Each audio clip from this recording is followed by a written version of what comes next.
கோல் வந்து நிப்பாட்டியிருக்காங்க stop.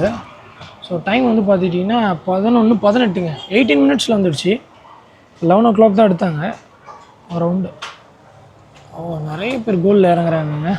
So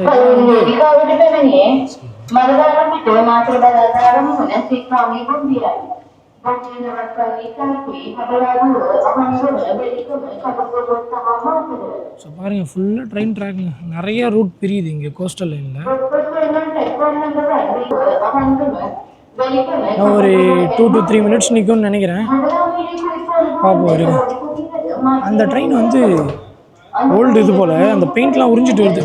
service பண்ணுவாங்களா என்னன்னு தெரியல இதுக்கப்புறம். அதை இல்லை scrap and so maybe ready பண்ணுவாங்கன்னு நினைக்கிறேன். அப்போ இன்னொரு விஷயம் வந்து லாஸ்ட் டைம் வந்து அந்த மழை பெஞ்சு ரயில்வே ட்ராக்ஸ்லாம் போயிடுச்சு அப்படின்னாங்க.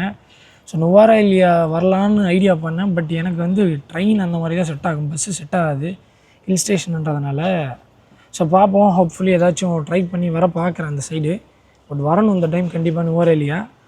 அண்டு நிறையா பிளேசஸ் இருக்குது. பட் பர்டிகுலராக நுவாரேலியா, சிகிரியா, வவுனியா, அப்புறம் இன்னொரு டப்புன்னு வரும் பட்டிக்குளம், அப்புறம் இன்னொரு இந்த கிளிநொச்சி சைடு ஜஃப்னா, அப்புறம் இன்னும் நிறைய இடங்கள் இருக்குதுங்க. அங்கெல்லாம் வரணும். ஸோ பார்ப்போம். முதல்ல கோஸ்டல் ட்ரிப்பு முடிச்சுட்டு அப்படியே நார்த் சைடில் ஏறலாம் பார்க்குறேன். பார்ப்போம் வருங்க.